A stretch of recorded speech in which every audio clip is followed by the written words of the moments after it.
السلام علیکم ورحمت الله. دوستانو نن در سره د یا لطیف یا ودود وظیفه شریکه کوم. دا نومان دی الله تعالی دی خو ډیر بهترین نومان دی، ډیر طاقتور نومان دی. او دا وظیفه تاسو کولای شئ د جمعې او د جمعرات په ورځ باندې په ماه سفر کې. د ماه سفر د اولین جمعرات د اولین جمعې یوه ناشنا وظیفه در سره شریکه کوم چې انشاءالله د دې وظیفې په کولو سره تاسو هر حاجت پوره کولی شئ او هر دعا که قبولیت غواړئ چې ستاسو دعا قبوله شي او تاسو مستجاب الدعوت وګرځئ. نو تاسو زما په دغه یوه وظیفه باندې عمل وکړئ چې یا لطیف یا ودود. یا لطیف هم دی الله تعالی نوم ده، یا ودود هم دی الله تعالی نوم ده. دواړه ډیر پرتاثیر طاقتور نومان دي. که انسان د مال او دولت لپاره ووایي دعا وکړي دعا به قبول شي، الله به مال او دولت ورکړي. که انسان د رشتې لپاره ووایي رشته به ورکړي. که انسان د کاروبار د روزګار لپاره ووایي ښه کاروبار ښه روزګار به الله ورته برابر کړي. که انسان د مال او د دولت د پیسو د رزق د ډیرېدو لپاره ووایي الله تعالی به ورته مال او دولت دومره ورکړي څومره چې دی غواړي. او که انسان په دنیا کې د بل مقصد د کامیابی لپاره ووایي هم به الله تعالی دته کامیابی ورنصیب کړي، هم به ترقی ورنصیب کړي.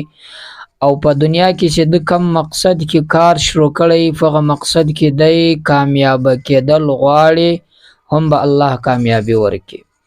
نو وظیفه دوستانو تاسو کوشش وکړئ یا دی مثلا نن چې کومه ورځ ده د بوت ورځ ده یعنې د سفر د میاشتې دوهمه ده، د جمعرات اولین جمعرات یې درېیمه جمعه یې څلرمه. نو که تاسو د بوت په ورځ کوئ که د جمعرات په ورځ کوئ که د جمعې په ورځ کوئ، خو که چیرې په دې درو سرو ورځو باندې وکړئ هم ډېر بهترین طاقتور عمل ده. کوئ به ماخستن بل وخت نه، د ماخستن له جمعات نه بعد په یو ښه محفوظ ځای کې ورته کینئ او سره له اوداسه مثلا مخ پر قبله باندې وګرځوئ. که د جمعرات په شپه ورته کینئ که د جمعې په شپه ورته کینئ یا که د جمعې ورځ راځي د هفتې شپه ده په دې باندې ورته کینئ هم تاسو د خپل مرضي یاست. په دغو درو وختو کې دا درې وظیفه په هره ورځ چې تاسو کوئ کې درې ورځې متصل وکړئ خو نور الله نور ده. که په دغو درو ورځې کې یوه ورځ وکړئ هم انشاءالله مثبت ریزلټ په لاس درکوي. نو تاسو به مثلا چې کومه وخت مې کوله ماخستن له لمانځه نه بعد په کومه ورځ مې کوله په اوداسه به یاست یا پر جای نماز باندې یا پر څادر چې پر هر څه ناست یاست یا تحیات په شکل کې مخ پر قبله باندې اولین به تاسو یو وارې دغه درود شریف ووایاست. زه درښیم دا درود اللهم صل علی محمد وعلى آل محمد، بس دا به یو وارې ووایاست. له هغه نه بعد به پوره 1500 واره نه زیات نه کم حساب یو شی در واخلي پر هغه یې حسابوي 1500 واره دا توري یا لطیف یا ودود یا لطیف یا ودود داسې د کله 1500 واره ووایئ. له هغه نه بعد به بیا هغه درود شریف اللهم صل علی محمد وعلى آل محمد دا به ووایئ.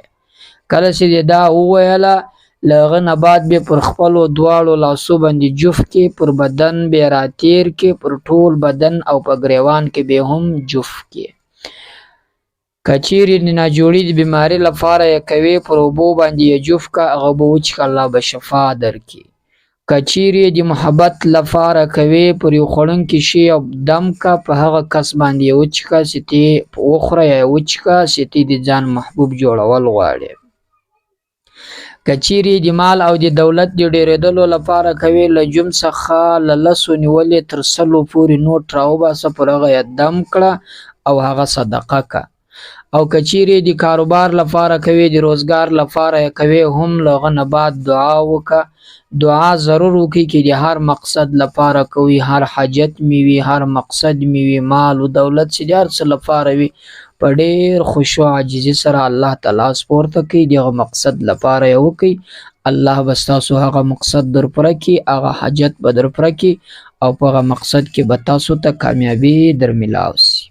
نو دغه بهترینه وظیفه و دوستانو له نورو سره هم شریکه کړئ. تر بلې وظیفې د خدای په امان. السلام علیکم.